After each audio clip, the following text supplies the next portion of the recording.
এরকম ছবি বাংলাদেশে মানে সাকিব খানের দেখছি এই প্রথম এরকম অভিনয়। আর সাকিব খানের অভিনয় অন্যরকম ধরন, কোটি মানুষের হৃদয় করেছে হরণ। সাকিব খানের ছবি আমি ভালোবেসে করেছি বরণ। বাংলাদেশে এরকম ছবি আমার মনে হয় কোনো পরিচালকই করতে পারতো না অনন্ত মামুন ছাড়া। ও মাই গড, আমি কি বলবো ভাই, বুঝতে পারতেছি না। ছবিটা অনেক ভালো লাগছে। আর সাকিব খানের প্যান ইন্ডিয়ান ছবি বের হয়েছে, এটাই আমাদের ফার্স্ট টাইম দেখা। আর সাকিব খানের মতো নায়ক বাংলাদেশ না, বলিউডেও নাই। ওই শাহরুখ খান, সালমান খানের অভিনেতার ভালো, তার যদি ওইভাবে তাকে সাজানো যায়, ও তার পিছিয়ে ওরকম বাজেট, ওরকম অর্থ খরচ করে যায় না হয় না দেখেও তো আমরা দেখতে আসি। এবং ট্রেলার এবং গান দুটোটাই দেখছি, হিন্দি বাংলা দুটোটাই দেখছি, অনেক সুন্দর হয়েছে। এরকম ছবি বাংলাদেশে মানে সাকিব খানের দেখছি এই প্রথম এরকম অভিনয়, এরকম দূরদর্শন, এই কথার ভাষা হোক সব কিছু। বাংলাদেশে এরকম ছবি আমার মনে হয় কোনো পরিচালকই করতে পারতো না অনন্ত মামুন ছাড়া। রুমিয়া তার ওর সব ইচ্ছা পূরণ করতে পারে। সব ওর তো একটা ইচ্ছা যে ভিলেন আমরা ভিলেন ভাবছি, হ্যাঁ সে তো ছবির পথে নায়ক, তার সাথে দেখা করবো। যেমন আমাকেও ইচ্ছা যে আমাদের সাকিব ভাইয়ের সাথে আমি একটু দেখা করতে চাই। আমার মতন অনেক সাকিব ভাইয়ান আছে, অনেক মেয়ে ফ্রেন্ডও আছে, হ্যাঁ তা এমনই যে তার অনেক ইচ্ছা ছিল। দুলু মিয়া তারপরে ভালোবাসা দেখে অনেক চেষ্টা করে গেছে যে বোর আবদারগুলো পূরণ করতে, অনেক চেষ্টা করছে, ঠিক আছে চেষ্টা করছে। এক পর্যায়ে দেখে যে বোর পাগলা মানে বাড়তি আছে।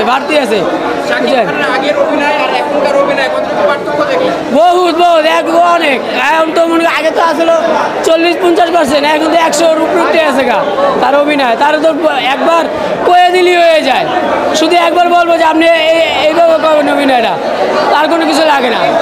এই 10 দিন এমন একটা দৃশ্য, যেমন বউরে মানুষ একটা স্বামীর কতটুকু ভালোবাসতে হয়, হ্যাঁ বউর চাওয়া পাওয়া পূরণ করতে হয়, হ্যাঁ এইটা সম্পূর্ণ এই 10 সিনেমায় ফুটিয়ে তুলছে সাকিব খান।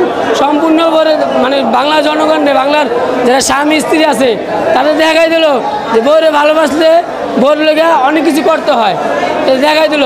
দরব সিনেমায় বুঝালো যে কারো অন্ধভক্ত হতে নেই, সজাগ হয়ে চলতে হয়। অন্ধভক্ত হলে মান সম্মান হারাতে হয়। কারণ আমার অজান্তে কে ভালো মন্দ আমি জানি না, সজাগ সচেতন হয়ে চলতে হয়। আর সাকিব খানের অভিনয় অন্যরকম ধরন, কোটি মানুষের হৃদয় করেছে হরণ। সাকিব খানের অভিনয় অন্যরকম ধরন, কোটি মানুষের হৃদয় করেছে হরণ। সাকিব খানের ছবি আমি ভালোবেসে করেছি বরণ। এই ছবির বৈশিষ্ট্য যে এটার গল্প আগের বাংলা সিনেমায় গল্প দর্শকরা বলতে পারতো, কিন্তু এই দর্শকরা বলতে পারবে না। আগামীতে কি হবে, একটা ট্র্যাজেডি আছে, এটা বলার সুযোগ নেই। কিন্তু রহস্যজনক এর ধরনের ছবি বাংলাদেশ সচরাচর হয় না। এর চার ভালো ছবি হোক এই আশা করি। আর সাকিব খানের মতো নায়ক বাংলাদেশ না, বলিউডেও নাই। ওই শাহরুখ খান, সালমান খানের অভিনেতার ভালো, তার যদি ওইভাবে তাকে সাজানো যায়, ওই তার পিছিয়ে ওরকম বাজেট, ওরকম অর্থ খরচ করে যায় সালমান খান। আমি আগে ধারণা করতাম যে ঈদেই অনেক লোক হয়, কিন্তু আমার এই ধারণা ভেঙে গেল যে ঈদ ছাড়াও একমাত্র সাকিব খানের সাথে ঈদ ছাড়া দর্শক ভরপুর হয়। ও মাই গড, আমি কি বলবো ভাই, বুঝতে পারতেছি না। ছবিটা অনেক ভালো লাগছে, জাস্ট ওয়াসাম। ছবিটা অনেক ভালো লাগছে। ফার্স্ট অফ অল সাকিব খানের প্যান ইন্ডিয়ান ছবি বের হয়েছে, এটাই আমাদের ফার্স্ট টাইম দেখা। ফার্স্ট টাইম বলতে সুপারস্টার সাকিব খানের মূলত যতগুলো ছবি বের হয়, সাকিব খানের অভিনয় অ্যাক্টিং দুর্দান্ত, খুব ভালো লেগেছে। আর প্যান ইন্ডিয়ান ছবি হিসাবে খুব ভালো হয়েছে। আপনার 100-তে আমি বলবো 100-ই দেওয়া যায়। অনুযায়ীটা ইন্ডিয়ান সোনাল চৌহানের সাথে কেমিস্ট্রিটা খুব ভালো লাগছে। আই হোপ এই ছবিটা দরদ 2 আসলে খুব প্রত্যাশা হবে দর্শকের জন্য, খুব ভালো হবে। ওভারঅল সিনেমা ভাই খুব ভালো লাগছে। আর এই ছবিটা মূলত লাভ স্টোরি ছবি, সাইকো থ্রিলার মুভি। আর আমি বলবো না, বললে হয়ে যাবে। আপনারা দর্শকরা আসেন, এসে দেখেন, যদি ভালো লাগবে অবশ্যই। এতটুকু ভরসা দিতে পারি আপনাদের প্রতি।